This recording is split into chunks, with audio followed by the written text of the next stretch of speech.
एक क्वेश्चन में आप सब कुछ सीख जाओगे कि इनफाइनाइट सॉल्यूशंस कब बनेंगे, ठीक है जी, नो सॉल्यूशन कब होगा और यूनिक सॉल्यूशन कब होगा। ये एक ही क्वेश्चन में सब कुछ सीख जाओगे आप।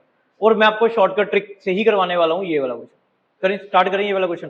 देखो बहुत आसानी से करना है, देखो कैसे होगा ये क्वेश्चन, ध्यान से देखो। सबसे पहले हमने क्या करना है बेटा इस क्वेश्चन में, बताओ। ये एक्स वाई जेड के कोफिशिएंट लिखने हैं, क्या है बेटा, 1 1 1, और साइड में ये वाली जो वैल्यू है ये लिखनी है, कितनी है ये 5। फिर नेक्स्ट क्या लिखोगे, 1 2 3, क्या आएगा 1 2 3, और यहाँ पे क्या लिख दोगे 9, और यहाँ पे क्या आएगा बेटा बोलो 1 3 लैम्डा, और यहाँ पे क्या आएगा बेटा बोलो न्यू।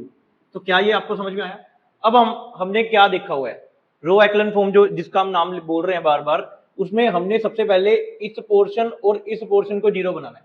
टोटल हम तीन जीरो बनाते हैं। हम क्या बनाते हैं, लोअर ट्रायंगुलर मैट्रिक्स बनाने की कोशिश करते हैं। तो लेकिन स्टेप क्या है, पहले ये दो पोर्शन जीरो बनाओ।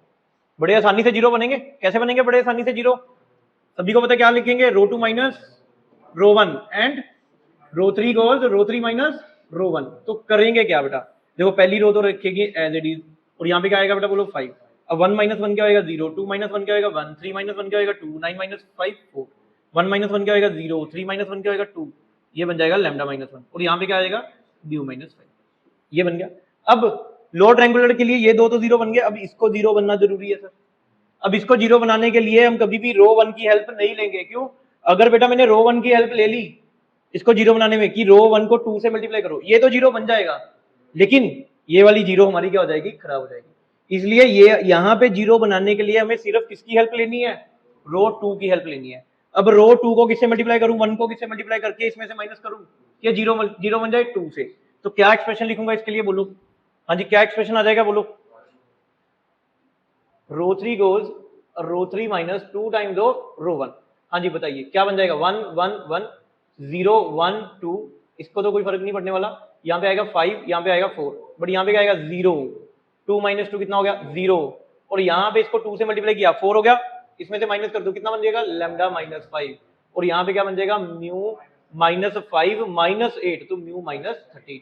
इतनी बात समझ में आ गई। अब इस फॉर्म में आ गए हो, ध्यान से सुनो। अब हमें बात करनी है यूनिक सोल्यूशन। सबसे पहला पॉइंट है यूनिक सोल्यूशन। यूनिक सोल्यूशन के लिए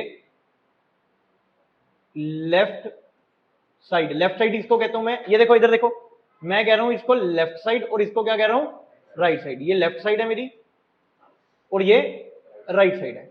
ध्यान से सुनना बेटा, मैं कह रहा हूं एक ही क्वेश्चन में सब कुछ समझ में आ जाएगा अगर ध्यान से सुन लोगे। Left side row R3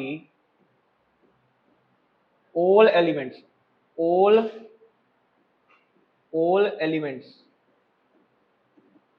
should not be equal to 0, should not be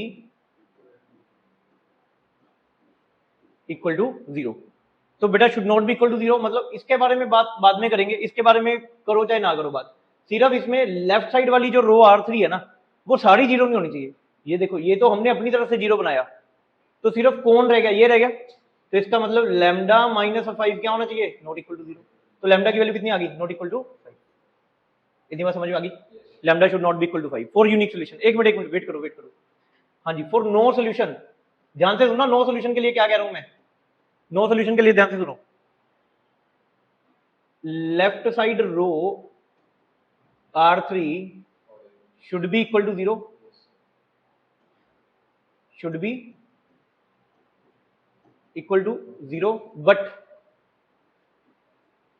right side should not be equal to 0। जो राइट साइड है वो जीरो नहीं होना चाहिए, राइट साइड वाला पोर्शन जीरो नहीं होना चाहिए। इसका मतलब यहां से सर क्या सीखने को मिल गया, lambda minus 5 should be 0 but mu minus 13 should not be equal to 0। तो यहां से सर क्या आंसर मिल रहा है मेरे को, लैम्डा की वैल्यू 5 और म्यू की वैल्यू नॉट इक्वल टू 13। तो ये बन गया बेटा मेरा नो सोल्यूशन का पार्ट। नो सोल्यूशन समझ में आया। अब इनफाइनाइट मैनी सोल्यूशन के लिए क्या बन जाएगा देखो, है ना, इनफाइनाइट सोल्यूशन के लिए बताओ क्या बनेगा, all left and right side of row 3 should be 0। समझ में आया, should be 0। तो इसका मतलब सर क्या बन गया ये, यानी कि lambda -5 should be equal to 0 and mu -13 should be equal to 0। तो लैम्डा की वैल्यू बेटा कितनी आ गई यहाँ पे 5 आ गई, और म्यू की वैल्यू कितनी आ गई बेटा 13 आ गई। तो बेटा ये सीख लो, कोई भी जेई में XYZ ऐसा क्वेश्चन आएगा सिस्टम ऑफ लीनियर इक्वेशन का, कभी गलत नहीं होगा। क्लियर है? One of the best method है ये, और one of the shortest method है बेटा ये, इसको जल्दी से जल्दी क्वेश्चन को करने का। इज इट ऑल क्लियर बेटा? कोई डाउट? ठीक है, अच्छा बस, ठीक है जी, कर दो बंद इसको। तो बेटा